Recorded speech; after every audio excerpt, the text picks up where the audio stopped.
Hi, it's Hillary with Tempost Sells, and I'm going to start finally I've been talking about it, so I'm going to start my beginner's reselling program today, and this is the first video.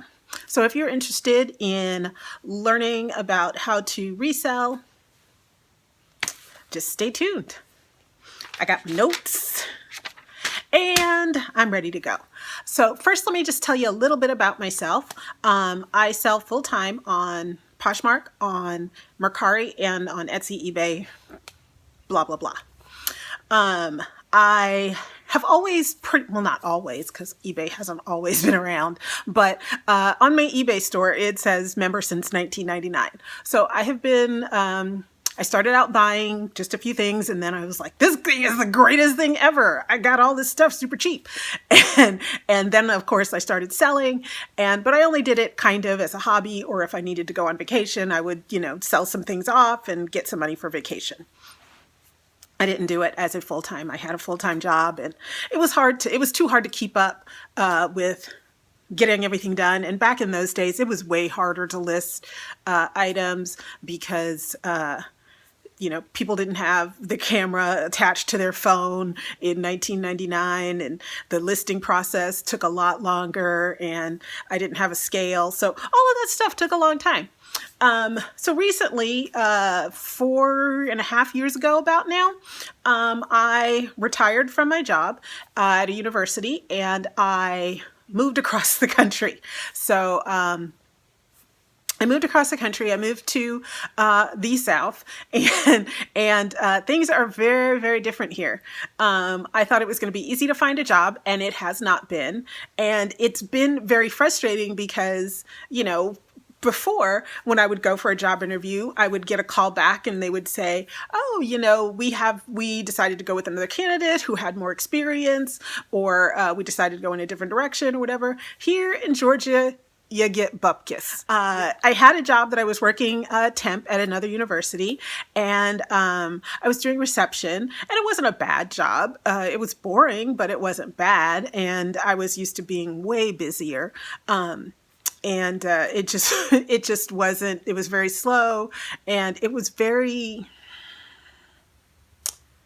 I don't know, sort of weirdly hierarchical.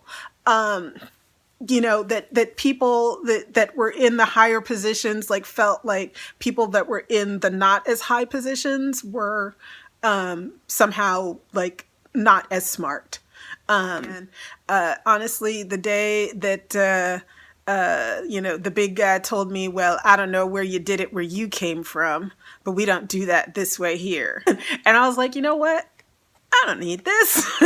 So I left.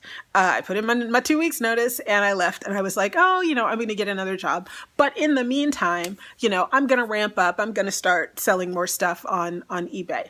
And along that time, I had also picked up a multi-level marketing. I sell for Damsel in Defense, which sells pepper spray, stun guns, self-protection items. And I was building out my kit. The last time I did multi-level marketing thing, I did Tupperware, and you always got a discount on your merchandise. But with Damsel in Defense, you don't get a discount on your merchandise. So anything that you want to sell for a kit in your kit that you want to present to people, you have to buy it yourself at full price. And one of the gals that I recruited told me, hey, you can buy Damsel in Defense merchandise on this site called Poshmark and this site called Mercari. And I was like, oh, okay. So she sent me the thing. She got the recruitment bonus, and I signed up. And as I was looking at it, I was like, let me find out more about this Poshmark thing. And I started doing a little research. I started watching some YouTube videos, and I decided to just jump in. Now, my type of personality, I am a jump in, learn along the way kind of person. But I'm putting out these guidelines for this video because you have to be a certain kind of person to be very successful at this job. You can't just do it half-heartedly. So to that end, where's my notes? There's my notes. I got off track telling y'all about my job history and whatnot. So anyway, I wrote down 4 things that I really think that you need to have, 4 traits that you need to have or develop to be able to be successful selling online. Now, if you want to sell part-time, that is another whole thing, because you don't have to have, 500 listings or whatever, if you don't have to do this for your primary income. I don't even have to do this for my primary income. I have a retirement income. Right now, I'm making more than my retirement income, so that's good. But anyway, and I've also said several times on this channel, I started very slowly. I started with maybe like 15 items and then went to like 25 items. I think it took me like 2 or 3 months to get to like 100 items, if not longer. And because I wanted to, I don't have a lot of space. I don't have a lot of, I didn't know how I was going to keep inventory or how I was going to keep my books yet. And like I said, I jumped in before I really learned everything about it. So, the first trait that I really think that you really need, and it's really important, is organization. You need to have, keep your books. You need to know what you paid for your inventory. You need to know, how many days it took to sell. You need to know, what the postage is. You need to make sure you have your scale and all of your mailing materials, all your packaging. You need to have that squared away. Now, you can do it on the small scale without not having a mailing station or anything. My nephew does it, and he just takes things into the post office and mails them. But right now I think he has 20 items or less listed on eBay. So you can do it that way. But however, if you want to scale big and you want to make a considerable income from this way of life, you need to be organized, and you need to have a way of organizing your inventory so that you can pull and it's easy to come. And I have my inventory literally stored all over the house in different places. And I write on my spreadsheet if this is something I keep in the dining room, because we don't use the dining room, or if this is, in my workroom in the, box or whatever, or if this is in the hutch or behind the couch or wherever. I put that in my listing, or not in my listing, but in my spreadsheet. And I also double check it. So about every 3 to 6 months, I go through all my inventory, make sure all my bins are, carry what they say they're going to. In my spreadsheet, I can filter items by bin, by type, by date, by price, whatever.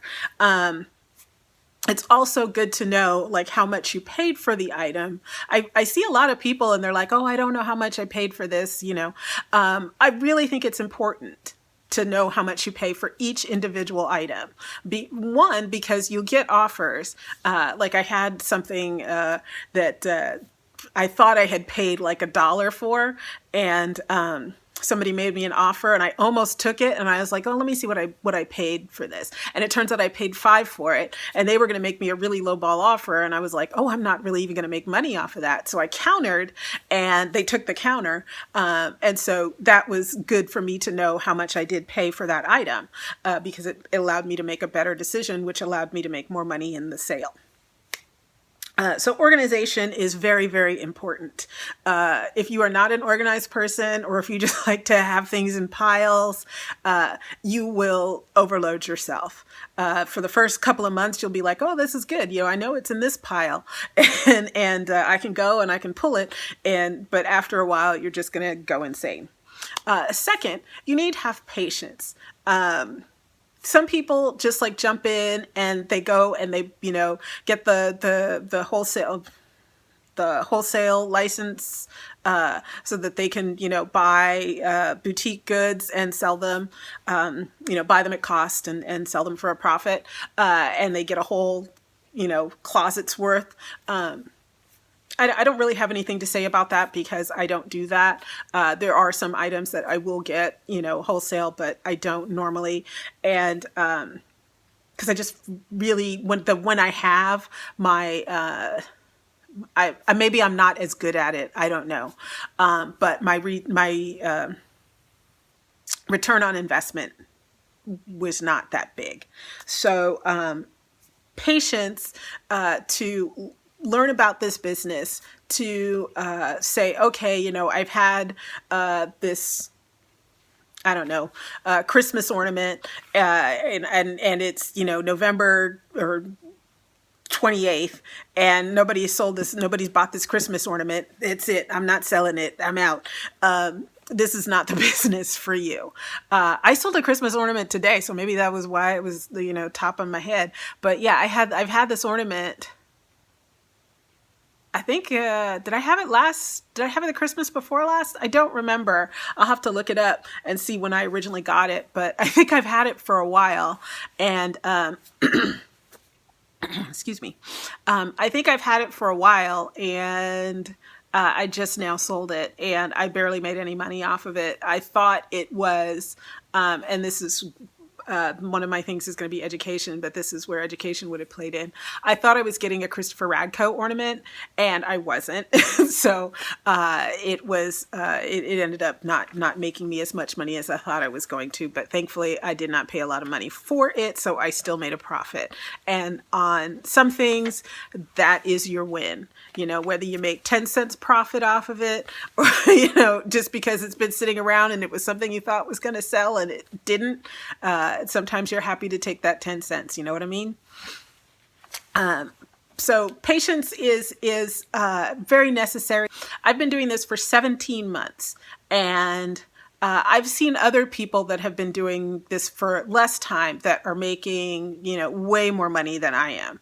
And I go through and I look at their closets, I look at their eBay stores, and I tell them, I try not to beat myself up, or I just give myself grace on that, because I look at what they have and I don't have access to some of those things. Like one girl I was looking at, she's like, oh, I've been doing this for a year and I'm making, like $7,000 a month.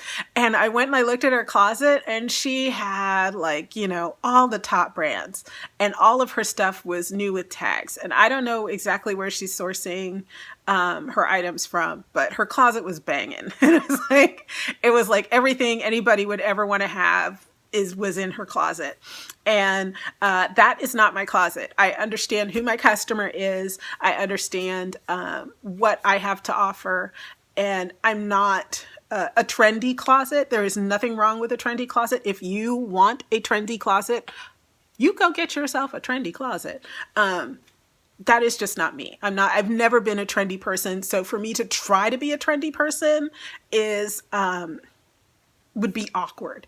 I am more of a classic pieces type person, and I am transitioning my closet into the items. I'm more of a classic, but I'm also a little eclectic. So I'm transitioning my closet into things that portray that brand.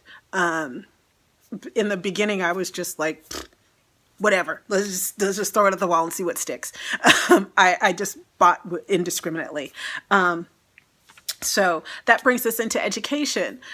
Education is part of knowing yourself, knowing your brand, knowing what you want to sell. Some people have like a curated closet. They'll only sell what is it? Who is it? What's her name? Empty Hanger. She has this cool boho chic vibe going in her closet, and she knows her brand and she knows her customer, and she'll come across something preppy and she'll know that's not my brand, and she'll pass on it, which is very, very admirable, which is very, very disciplined, and that suits her. That does not suit me. It may not suit you, or it may suit you. It's up to you. This is where education is important. Knowing yourself, learning what it is that you want to sell, what gives you, the sparky joy bits, or whatever you want to call it. So also during this quarantine, in my eBay store, if it ain't nailed down, I'm gonna sell it. If it's gonna sell, I'm gonna sell it. It's in my store. In my closet, I try to keep it, I do have some home items in my closet, but not very many. I do have some craft items in my closet, but not very many. I want to keep it mostly clothes, shoes, accessories. That's for Poshmark. So that's another thing that you also have to do for education is you have to see which platform is going to be the best for you. Like I said, I sell on Mercari, I sell on Poshmark, I sell on eBay. Some people may, you're going to go and do there's a lot of other sites you can do. Grailed, you can do Depop, you can do Tradesy, you can do the Real, you can do, what's the other one? ThreadUp. So, and there's plenty more out there. So, the education process is, how do you want to do this? Do you have like high-end things, but you don't want to sit at home taking pictures of it and say, maybe you should send it into the Real or ThreadUp, and they will take the pictures, do the listing, and you'll make less money, but you'll make more money than if you were just sitting at home with these things in a box or in your closet, never being worn. So maybe that's the way for you to go. Also, if you're going to do this, you want to educate yourself about what the trends are. So, maybe, I don't know, stripes are in this. Well, I don't know if they are, but maybe stripes are in. And so you want to make sure that when you're looking out and you're sourcing, that you're looking at striped things. Or maybe you'll find out through looking at your spreadsheet that you sell way more dresses than you do skirts. Then, for God's sake, stop buying skirts. That's just a note to myself, because I love skirts and I can't sell skirts. I sell about one skirt a month. And I need to stop buying skirts, or at least buy them all in my size. Anyway, let's see, what else do I have here? Also for education, make sure that you're up to date on things, so that if the postage rate changes, make sure that you know how that affects your business. If, this new platform opens up, you want to make sure that you know things about it, that you know how it works. I'm always learning new things. I watch a lot of YouTube videos. I read a lot of marketing books. I attend a lot of online webinars to learn about marketing, branding, social media, etc. Just because anything that's going to help my business, I want to take a part of and incorporate. The last thing I have here is persistence, and it goes along with the patience, because sometimes it just takes a while for the flow to happen. So you may sell like 2 things and you're like, yay. And then 3 weeks go by and you're not selling anything. And it's very hard. It's very easy to get down and to put yourself down, especially when you go on Instagram or YouTube and you see people that are doing, $5,000, $10,000 or whatever in a month. And you're like, oh, I'm never going to get there. I just sold $150. Be proud of your $150. Okay. We all start somewhere, and it's really easy to get discouraged. So you have to be the kind of person that doesn't get discouraged. And when you tell people what you do, a lot of people are going to go, ew, you do what? You buy used clothes and you sell them to people online? Ew. Or they're going to think like, oh, I know somebody who's hiring, and they will want to, not in a bad way, but they're not doing this in a malicious way, but it can happen in a way that makes you feel devalued. And you have to be strong enough on your own to withstand that and to have a comeback for that, or to ignore that, because this is something that not a lot of people do. And it's increasing the number of people that have done it. I mean, look in the news and whatnot. There are a lot more people that are doing this type of thing. So you just need to be strong, be sturdy, and stand in your own conviction. And the people that don't get what you do, just go, oh yeah, that's that's what I'm doing. It's good. I'm doing well, and keep it moving. Don't engage.